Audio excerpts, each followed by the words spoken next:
Hey, hey, hey. Welcome to another episode of Evergreen Marketing Era for Women Entrepreneurs.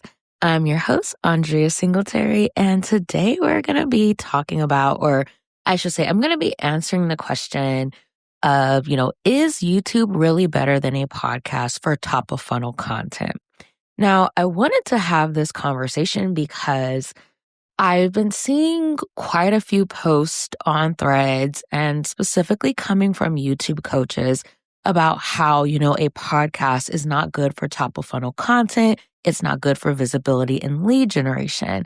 And when I see that, it just really grinds my gears because it's not true. I've seen it myself. My clients have seen it as well, where our podcasts have literally brought in or I should say, attracted our ideal clients, and even more than ideal clients, ready to invest buyers.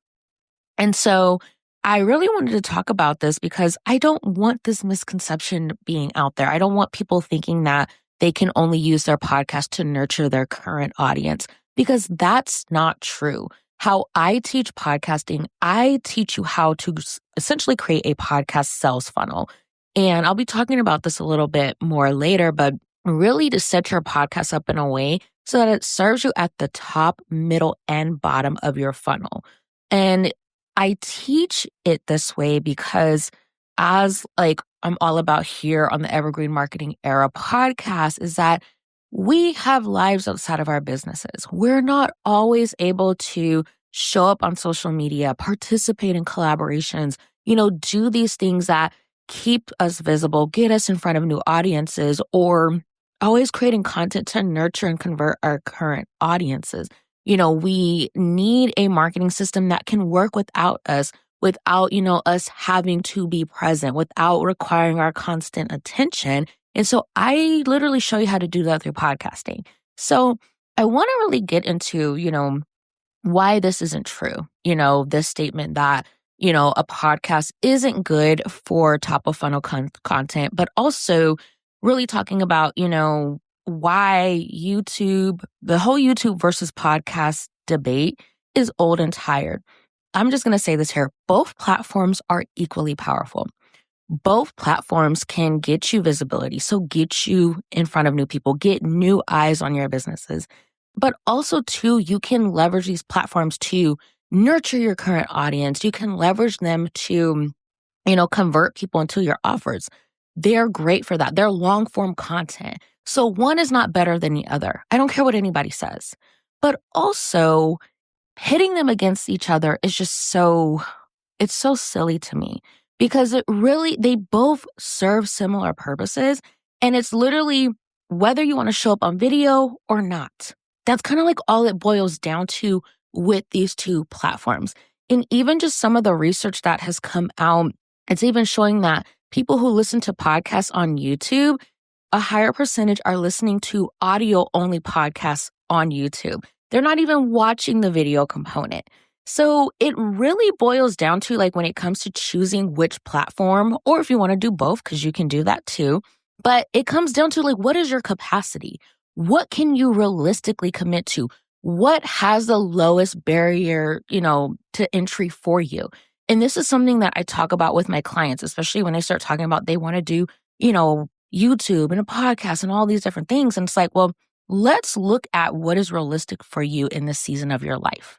Because let's be real, YouTube does require a little bit more. You need to be recording an environment that is, somewhat aesthetically pleasing. Realistically, people don't want to see, a very busy background and stuff like that. And it does require you to show up looking a certain way. You can't be coming on camera with your hair all over your head and different things like that. Now, a podcast in an audio only format, right now, I'm sitting in the middle of my closet recording this. I have my thick, fuzzy socks on because it's cold right now. My hair is pulled up in a puff. It's looking kind of crazy. And I'm just my comfortable self right now because I'm not on camera. So for me, it is a little bit low lift to do this. Now, I do have a YouTube channel, but As you see, I don't put out content as frequently on that platform because it's just not like realistic for me in this season of life right now. It doesn't mix well with my capacity. So my goal for my YouTube channel is if I can publish one new video a month, I am happy with that. But my podcast, it's a lot easier for me to record these episodes because, again, I don't have to really do anything to get ready because you're not looking at me right now. You're just listening to my voice. So I shared all that to say is let's end this debate now because it's dumb. It really is dumb because both platforms are amazing and can literally get you the same results when you have a strategy for it. And it all boils down to what is going to work best for you in this season of your life. What can you realistically commit to? And how do you actually enjoy creating content? If you don't like being on camera, don't force yourself to be on YouTube. Point blank, period. Okay. Now let's get into, why this whole idea, or I'm calling it a myth, that YouTube is supposedly better than a podcast for top of funnel content. So let's talk about what top of funnel content is. This is the content where you're creating that you're trying to get in front of new eyes. You're trying to attract people who would be your ideal buyer. So this is the attraction stage. And when it comes to creating long form content, which a podcast and a YouTube are long form content, when you're trying to leverage the platform for visibility, lead generation, top of funnel content, you have to prioritize SEO. SEO is how you attract those new people. And it's more so in the sense of you're using the keyword phrases that your people are searching in Google, searching in YouTube, searching on the podcast listening apps. So that way your content is coming up in that search. So it's new people actively searching, and you want to make sure that your content is showing up. So as I've said, both require SEO. So as we can see, there really is like no difference between the two. You have to leverage SEO. With YouTube, you will not have your videos found by the people you want to find them if you don't do keyword research first. They even have, I think it's called Video IQ or something like that, where it's literally a tool to do keyword research for YouTube videos. It matters. So we can lay this debate to rest because it really is a dumb debate.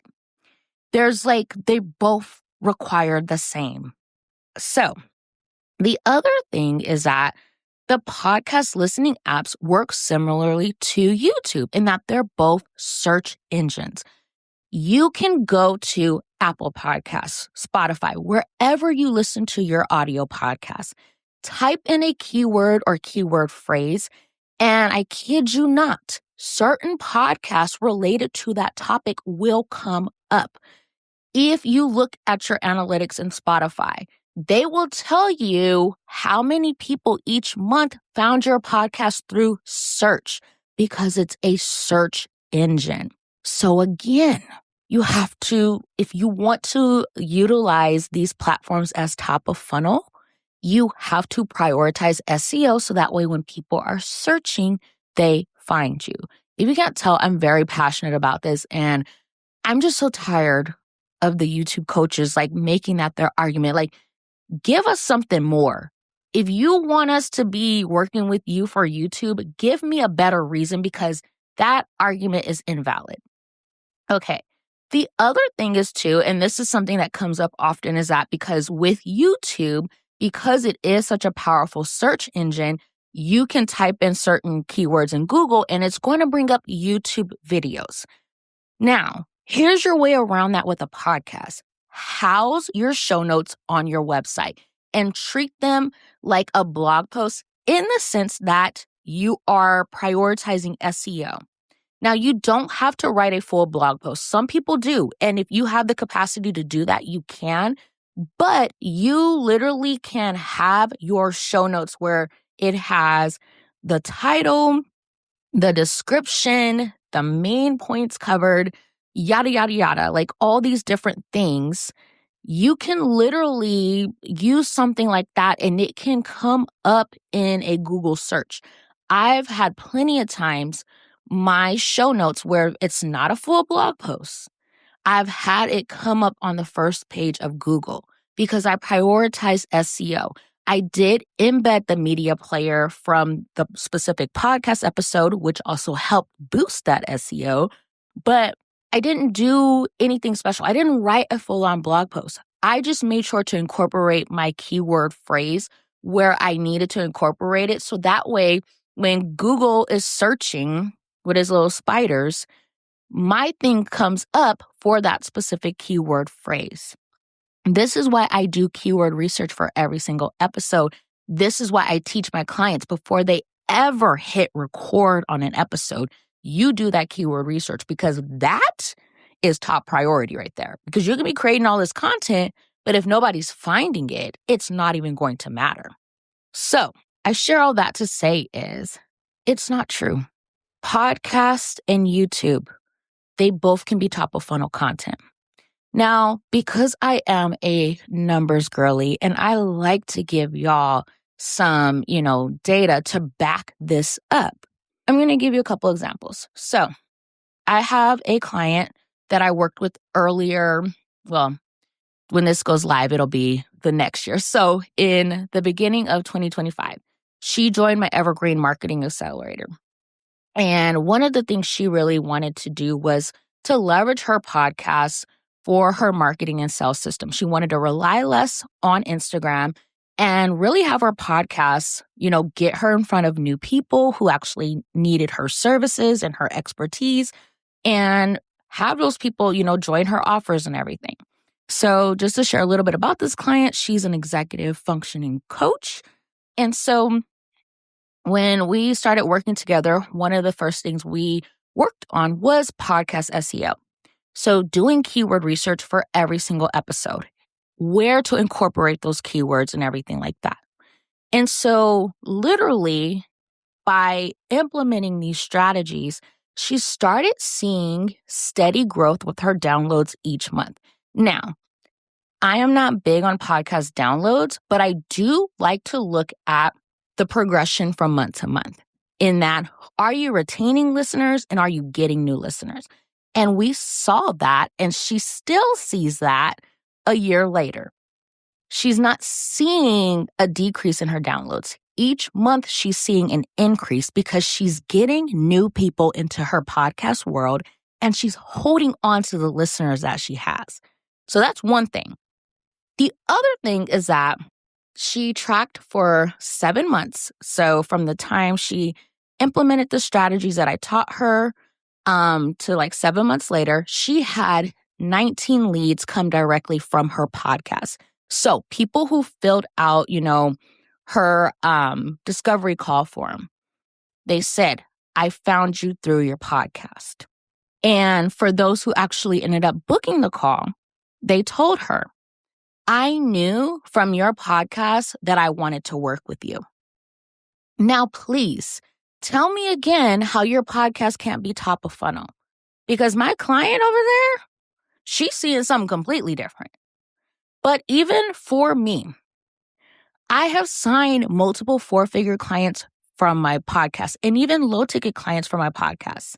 And a lot of these people who have worked with me that have come from my podcast, they found me through my podcast. It wasn't from a collaboration. It wasn't from a referral. It wasn't, they joined my email list and then discovered my podcast. No, they discovered my podcast first. Then they probably got on my email list or something like that. Your podcast literally can work as top of funnel. When you prioritize SEO and you have people searching for specific type of content, they will find your podcast. They'll start binging your podcast and then they will want to come and work with you. Because one of the things about podcasts and even YouTube as well is that you build this personal connection. And even more so, I'm going to say with podcasts, in that you become part of people's weekly routines. And I'm not saying this can't happen with YouTube, but for instance, the drive to work. 9 times out of 10, somebody's going to listen to a podcast because you can't look at a video while you're driving or while you're working out, while you're going for a walk. It's content that's easy to consume on the go. And so you become part of people's weekly routines. But also, they hear your voice each week. That builds a connection. They learn your personality. They learn so much more about you, especially when you are infusing your personality in your content, which that is something I teach my clients. Like, you need to give them the person they're actually going to hire in your podcast content. But it really can be that simple. Just to share a little bit more. So there are a few strategies that I specifically teach inside of my Evergreen Marketing Accelerator so that your podcast can actually work as the top, middle, and bottom of your funnel. And I feel like this is important to say because, again, I've seen people say that, oh, your podcast can only be for nurturing, or it can only be for sales, it can only be for this, when literally you can create a podcast sales funnel.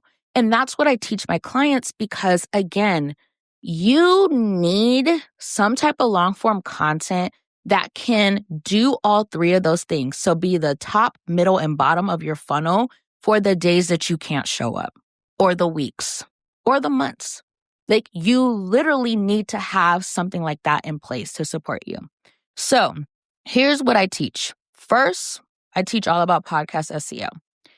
I teach my clients to optimize each episode for search inside of the podcast listening apps and writing show notes that are optimized for SEO, because we want people to find you both ways.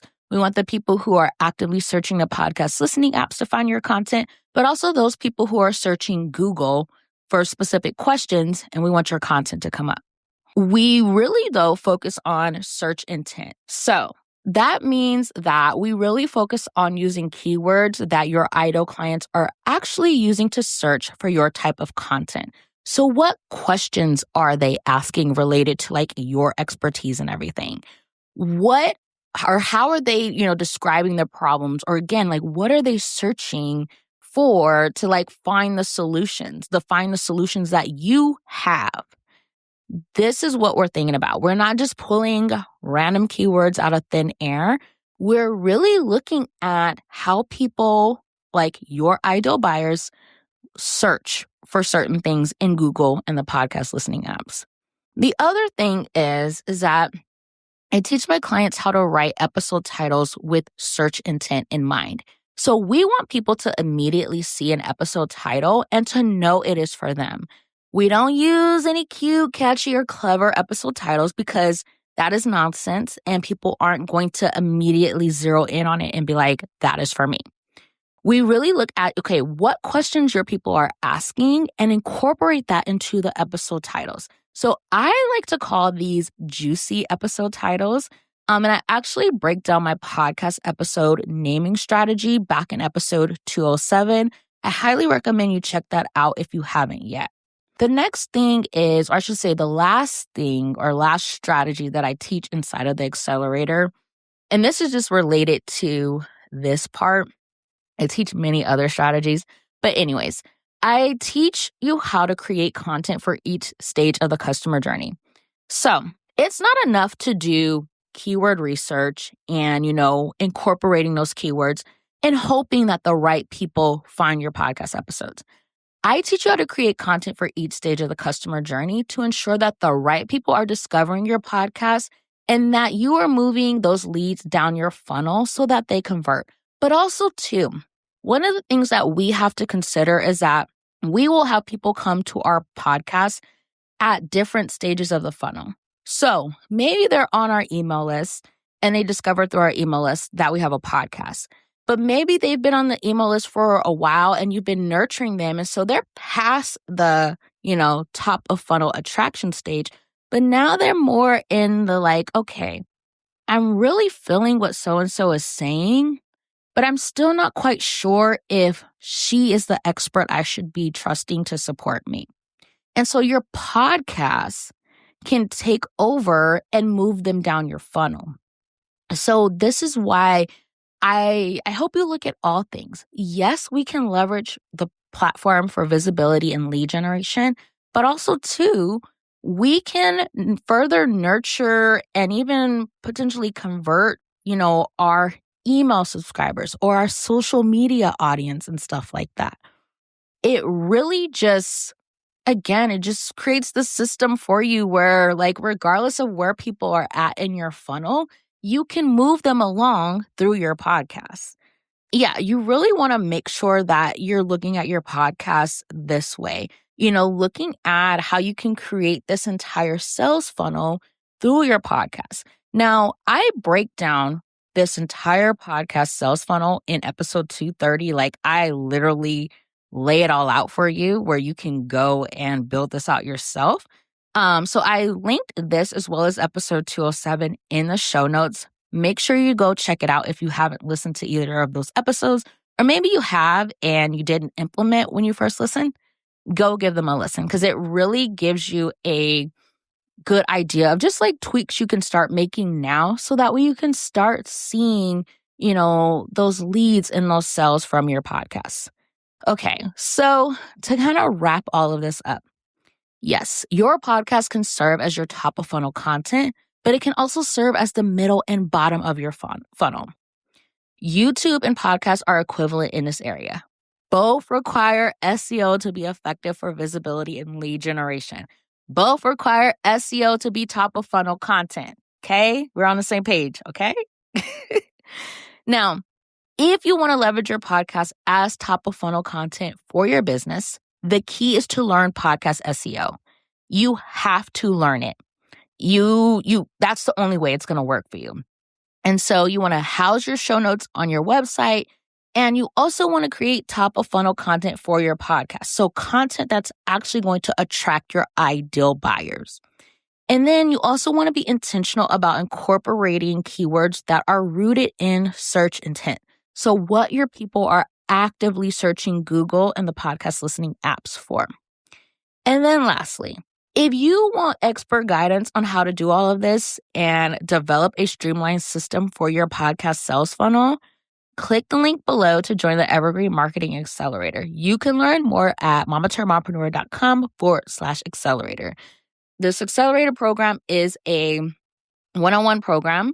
So I work with you one-on-one to really either optimize your podcast for better leads and conversions, or if you're in the launching stage, I support you with the launch and help you build out this podcast sales funnel. So that way you're not scrambling, going 6 months or a year into your podcasting journey and then finally figuring out how to actually get clients from your podcast. I teach you how to do that from the very beginning. I teach you what systems to put in place, how to build out a strategy that you can realistically commit to. So that way your podcast is truly working for your business. I have shared on the podcast before that I went like about 6 months before I finally signed my first client for my podcast. And that was because I didn't have a strategy for it. I was all over the place with my content. I was talking a lot about being a mom and a business owner, but it didn't really relate to my expertise or what my offers were. And so I don't want to see you go through that. I don't want to see you make those mistakes that I make. I'm here to help you skip all of that and get to the good stuff. So check out the Evergreen Marketing Accelerator. It is an Evergreen program. You can join at any time. Again, the link is below in the show notes. And yeah, I'll catch you in the next episode.